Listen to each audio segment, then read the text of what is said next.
Maybe we have 5 episodes left for the couple classroom. The couple's classroom. Okay, 5 episodes left. Are there any guests that you really, really want to invite? Justin Bieber and Hailey Bieber. Okay. Elon Musk and the wife. Maybe the 59th season of the couple's classroom. We are 15, season 1 now. Yeah. I think if there's one person that I would really like to speak with, it'll be Pierre Peng. Oh. Oh, he would be a great guest. Yep. Pierre, if you're watching this. Can you come please, Pierre? What about you? Maybe I would say someone older who has been like dating or in a marriage for like 40, 50 years. Like, 40, 50 years. Like someone really who has that. Who has been there and done that. So who? Maybe Hui Fang Jie or Keping Da Ge.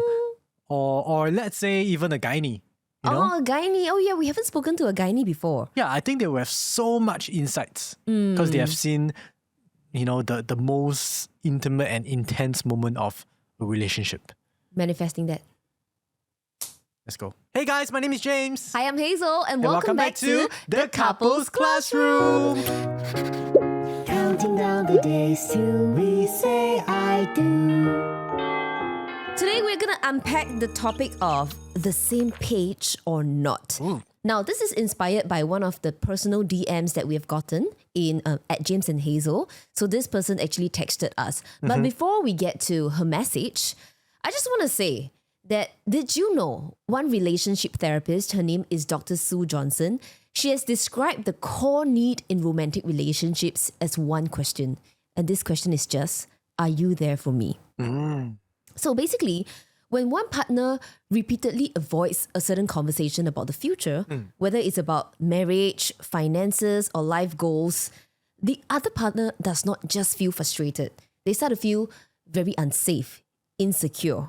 And the avoidance actually sends an unspoken message, which is, I am not sure about us.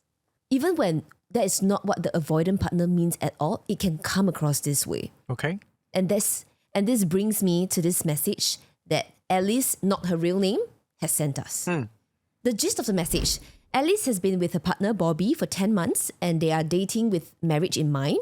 Their families have met, but every time Alice brings up finances, marriage, or house goals, Bobby shuts it down. He says, not now, I am not comfortable talking about it now. She wants to be married by 35. Bobby says they can discuss it in 3 years, but at this point in time, Alice is currently 33 and Bobby is 39. Okay. They have a 6-year age gap. Okay. So with this story in mind, what are your initial thoughts? So when I first heard this story, I felt like I relate to the guy. Because I felt the same thing.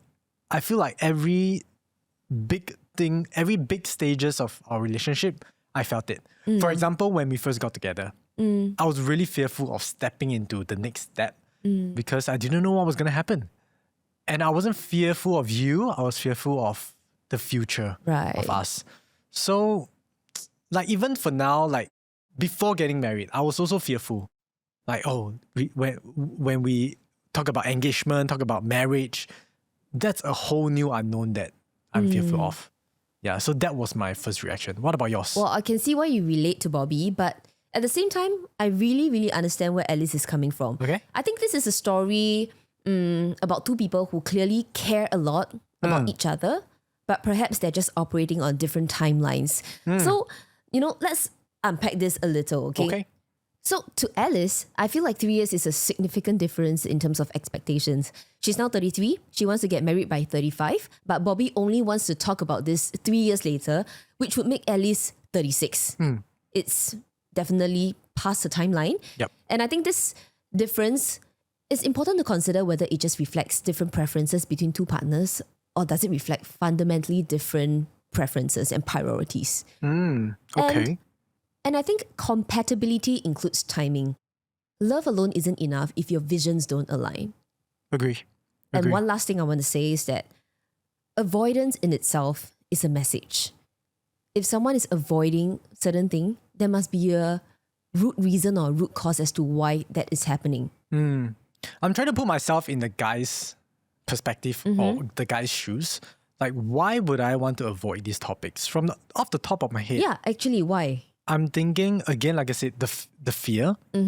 Apart from the fear, I feel like maybe upbringing plays a huge part as well. Okay. How someone was brought up, whether they were brought up being open to talk about finances, for example, marriage, for example, would determine the way that they deal with these conversations with their other half. And gender dynamics in Singapore, right? I feel like in Asian countries, a lot of these topics revolving marriages, taking the next step, moving forward, are more often than not initiated by the guy. But now the roles are reversed. Alice, the lady, is the one initiating this conversation. Perhaps this puts Bobby in a more stressful position. Like he knows that he should be the one talking about all of these, but at the same time, maybe he's not ready. Yep. But Alice keeps bringing it up and he feels very stressed. Maybe that pushes him away even more. Is that the case? Do you think as a guy that could be? I think makes sense. For example, if I'm not ready, but the more I'm being pushed, the more I'm not ready to talk about it. But I also feel like this is the broader issue here will be like not just communication, but how they communicate. My question would be, why are these questions only asked 10 months after the relationship? What do you mean? Like these big topics like marriage, finance, to me personally, I feel that, okay, I would ask that very early on, even before dating.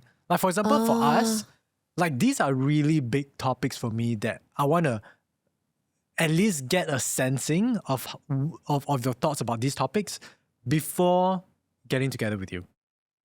Yeah, so remember when we were dating, I will ask you about these topics and then we will just talk. I don't need a definite answer, but I just need to know that, okay, you are thinking about these things as well. But I think that's the case now. Bobby doesn't have a definite answer, but he tells Alice that he's thinking about it. So maybe Alice step into this thinking, okay, it will be soon. But, the conversation keeps getting delayed. So I think the problem here isn't just the timeline. It is the erosion of trust from the girl's side, right? Her sense of security feels like it's being chipped away bit by bit, month by month. And now she's at a point where perhaps she's a little unsure of where this relationship is heading towards. So baby, before we stepped into a relationship, of course you must be fearful, right? Like it was your first relationship after 5-6 years. Yep. How did you decide to have that conversation with me even before we got together? We talked about our future, our timeline, religion, differences. Where did that courage come from? I think within that 5-6 years when I was single, I was thinking a lot. I was thinking like, okay, when the next relationship that I get into, I want to be prepared. And I want my partner to be as prepared as me as well. So when I first met you, I brought up this big topic to kind of quote unquote test to see whether we are on the same frequency. Then when I realized, okay, you are on the same frequency, we may not have the same answers, but as long as we are thinking about the same stuff, okay, we can go one step further. So, okay, for me, I've got this thinking, and that is shutting down a conversation isn't about coldness, it's about this person being overwhelmed. I feel like this guy is overwhelmed. He doesn't know where to begin. So for me, I would feel like how I would navigate this is I would target each topic and each issues. For example, marriage. I remember when I was really fearful of marriage, of like stepping into this unknown with you, what I would do is I would talk to a lot of people who's in the same stage as me or who's already married. So I will always ask them, hey, were you ever prepared to be married? And their answers comfort me because their answers were always no. We know. Right? Then I'm like, okay, you know what? I'm not alone. Like if you are married and you are not even prepared to be married, then it's okay for me to not be married, not be prepared as well. So of course, the first few conversations that I have with other couples, it did not convince me. But as I gradually talk to more and more couples, I realize, hey, all the guys are the same. They are all fearful of this unknown. So then that made me realize, you know what? Even though I am fearful, but that's just part and parcel of it. I just got to push through with it. Oh, but it's very sweet though that you initiated this conversation with other couples. I'm grateful. Thank you. And the more I listen, the more I put myself in this season of my life, the more I am willing to accept. For example, like now we are married, right? That season is gone. Right. Now when people ask me, I'll tell them the same thing. I wasn't prepared to be married, but I pushed through with it And that was the best decision I've ever made. Aww. But now comes the next question, kids. Right. I'm in this very gradient season again. Do I want to have kids now? And I talk to more dads now, right? More fathers now. And they tell me the same thing. They're not prepared to be a dad, but they put through with it, and that was the best decision of their life. And now it put me closer to, okay, you know what? It's normal to feel fear, right? I just got to put through. If I really love you, I know we are going to go through this together. I have a question for you. Yeah. In your previous relationship, were there any conversations that you and your ex avoided? Either you or her? I think because we were so young, these conversations didn't even cross our mind. Probably because you are still studying, there's no need to think about these questions. Like genuinely, you just want to have fun.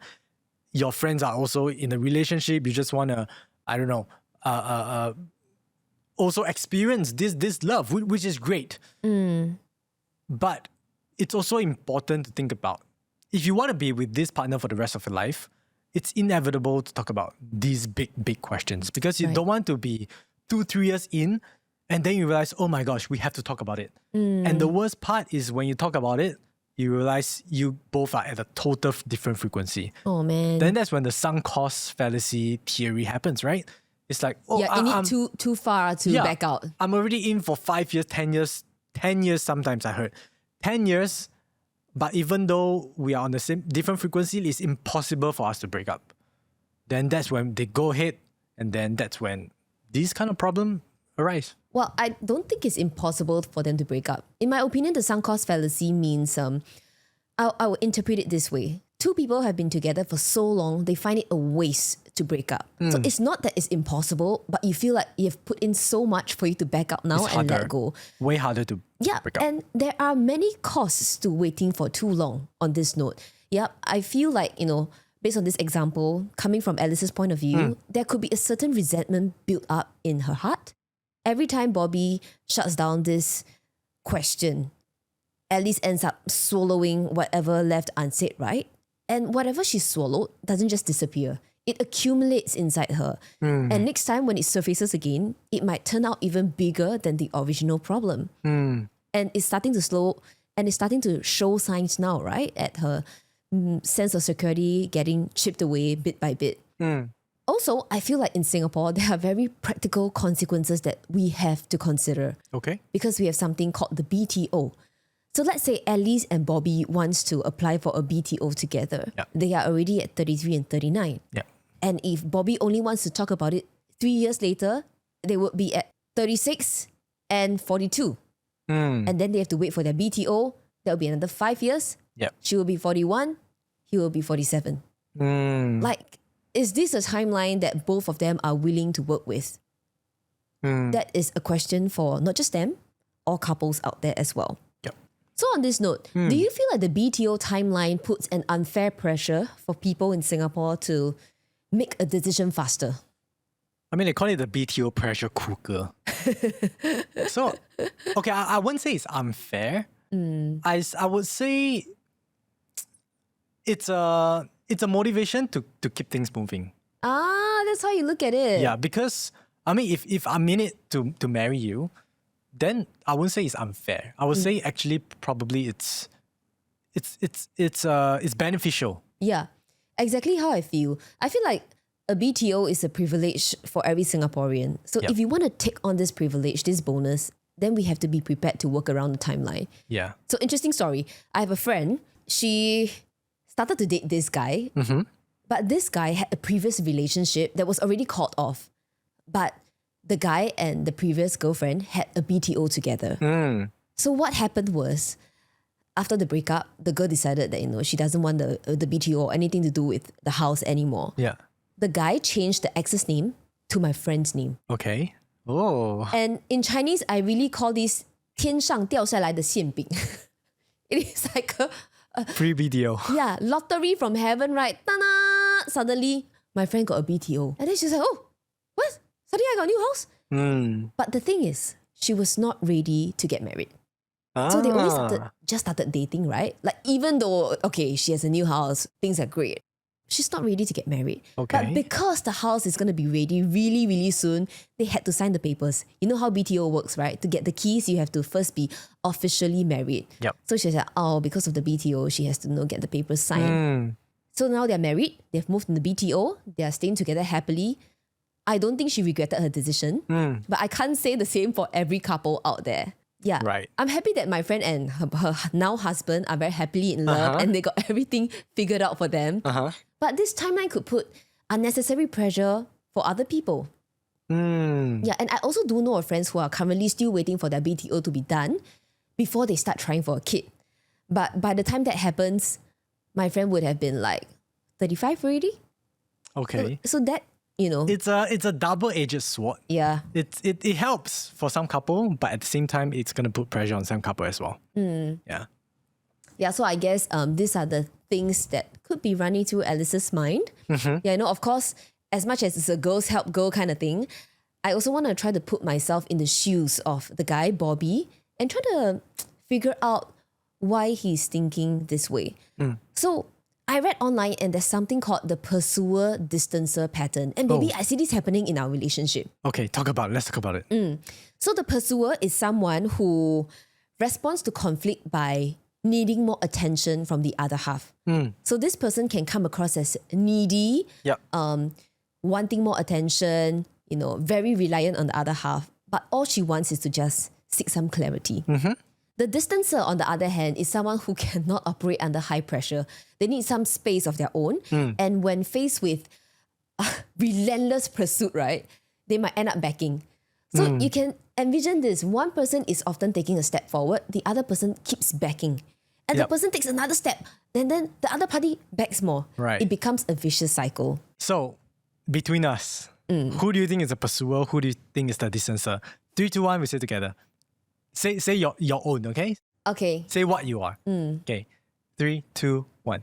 It Pursuer. depends. What? It depends. You think you are the pursuer? I think I'm the pursuer. Oh, I would think in most situations, I am the pursuer.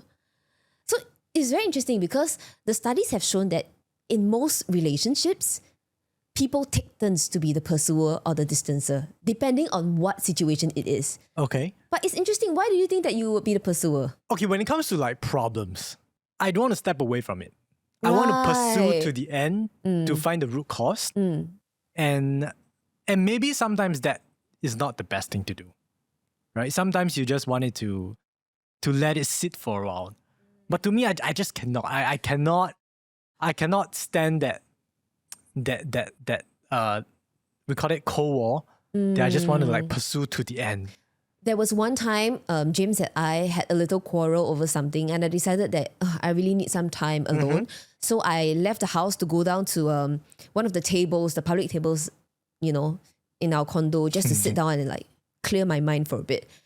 Within like 10 minutes, he already appeared at the table and sat down to talk to me. Yeah. But that was so sweet of James. And you know what? I find that the 10 minutes are really very important for me to calm down before I was ready to have that conversation with you.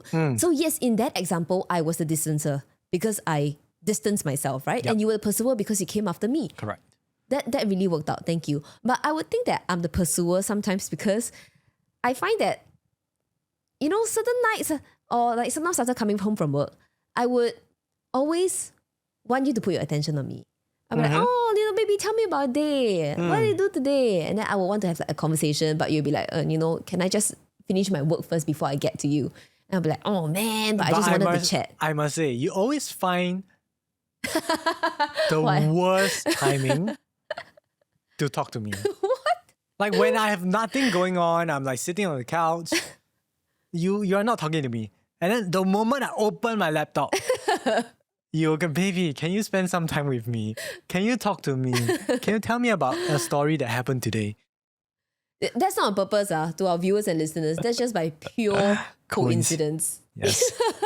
But, on this note, I think neither role is inherently wrong. Whether you are the pursuer or the distancer in your relationship, like I mentioned, most people switch between them.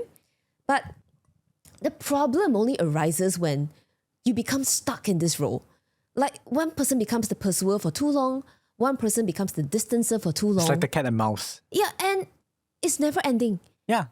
And then what happens is that they both find that they need to seek help somewhere else, be it from another friend out there, another colleague out there. They end up resolving the problem not between themselves. I think for this, it just takes one person to stop dancing. Then- Easier said than done though. Yeah. But of course, I mean, if you really, really want to solve this, one person got to put down their ego and to just talk about it, to stop chasing, you know, or vice versa, to go into the other direction of the pursuer. But what can Alice do at this point? I feel like it's not a problem of whether she sets her ego down or not. I think Alice can send our podcast to Bobby. Actually, I feel like that could be a good suggestion. Yeah. All right. At what point do you think waiting becomes a red flag, baby? Okay, I have this theory about waiting versus speaking up. When do you wait and when do you speak up? So for example, in our relationship, my checklist is if I will forget about this thing in the next 10, 20 minutes, I will not talk about it. Oh, you never told me that. Yeah. That's a good way to I'm telling think you about my it. secret now. Oh, Okay, no but wonder you're always not angry. No wonder I'm always angry because I'm like, oh, I must talk about this now, even if I forget it in the next 10, 20 minutes. but I'm saying this as a guy. Right. Because, I mean, obviously, if we are seeing each other like almost 24/7 every day, obviously we're going to have a lot of friction, tensions. And if I were to talk about every tension we have, we will just spend our whole 24/7 arguing. Right. So sometimes I also tell you, like, when you're angry, I tell you to choose your battles, right? Do you want to get upset over this little thing? Or do you want to save this energy to talk about something that is bigger that, you know, will come up in the future? He really does tell me that Yeah. when I'm very angry. Yeah. So I mean, guys, if you are listening to this, something that I think works for me is that if let's say she said something that I'm not happy with, I'll think in my head, in the next 10 minutes, will I forget about it? If I will, Let it go. let it go. I'll just wait it out. But if after 20 minutes I'm still bothered, okay, then we'll talk about it. But often than not, I find myself, you know what? Forget about it. There was this once, I think you said something and I was really triggered. Like I really, really wanted to fight back. But then, because people were around and like that just wasn't the time to Really? to Talk about open it up lah. this conversation.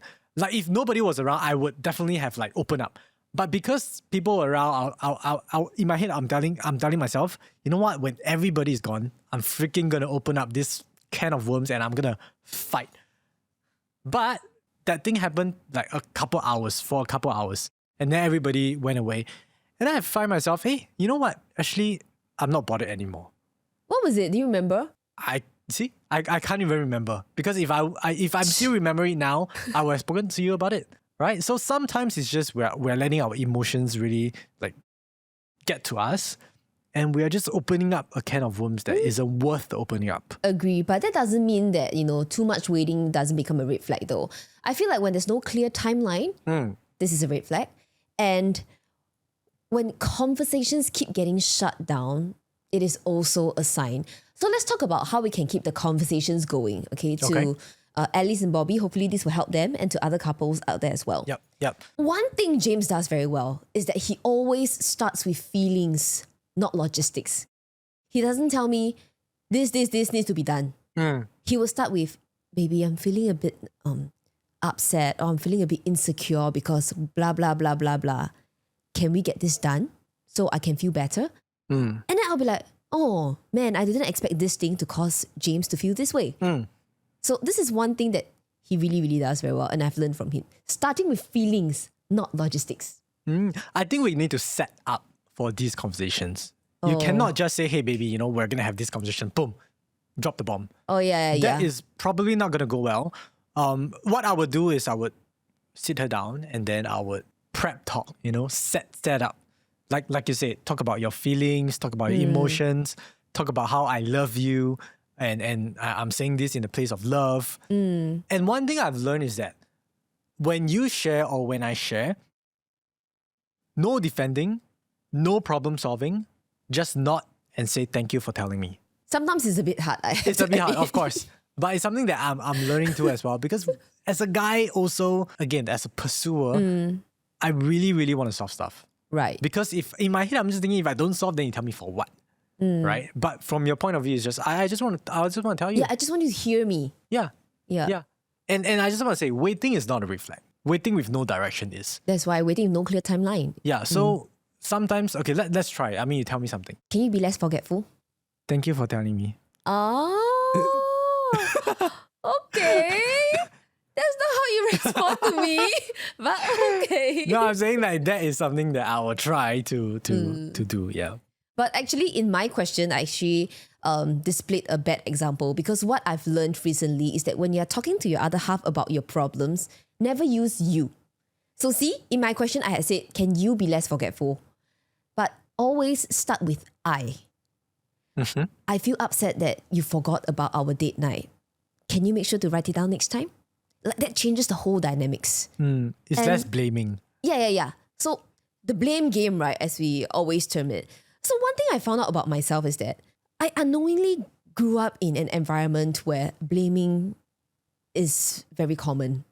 And I only realized this about myself in my adult years because every time something happens, I find myself wanting to blame someone or something. And I cannot explain why my thoughts just naturally flow towards the direction. It's something a little bit like smelly fungus.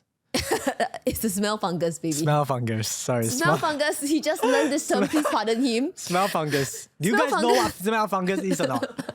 Smell fungus. SMELLFUNGUS. Smell fungus. It means this person is always complaining.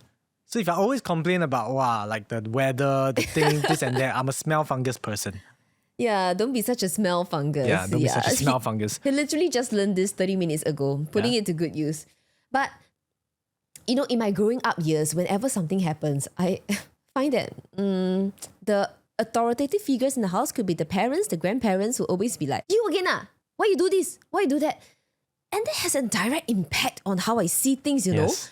And I only realized this after stepping into a relationship with James because his mechanism was never to blame. It was to find out the cause of the problem, deal with it, move on.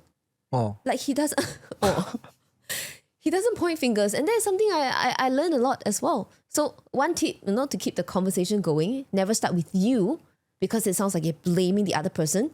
Start with I. That's good. That's good. Very good. Yeah, and we refer to someone a lot. His name is Dr. John Gottman. We've mentioned him so many times. His studies found that the soft startup approach really works. However a conversation starts will be however it ends. So if it starts in anger, in blaming the other party, it will likely end up worse. But if it starts from a point of I'm trying to empathize with my other half, I'm trying to understand this person, then it'll likely end up better. It's also called the sandwich method. Oh, what is that? Sandwich, so like the bread is something nice, the meat is the important hard conversation, and you end with something nice. The bread, again, the burger, the sandwich. Yeah, and I think if you really love someone, you genuinely, you're not trying to sugarcoat your words. You genuinely love this person and you want to deliver this message without hurting this person. Yeah. Agree. One more thing that I find very important is also setting your non-negotiables. So in our previous episode with Kaylee, she also mentioned that she and John, her husband, talked about what was non-negotiable in their timeline. And if you experience a similar case as with Alice and Bobby, I feel like it's important to discern for yourself what you cannot let go.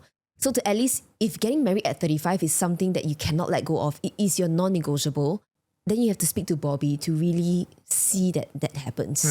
If I am Bobby in this situation and I'm fearful of these kind of things, I will approach it a little bit.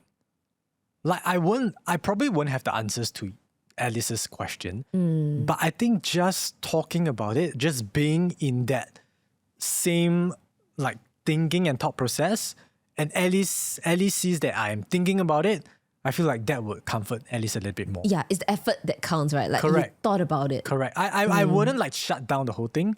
I think a good step would be, okay, don't shut it down first. Yeah. Just, okay, you know what? I don't have the answers, but let's talk about it.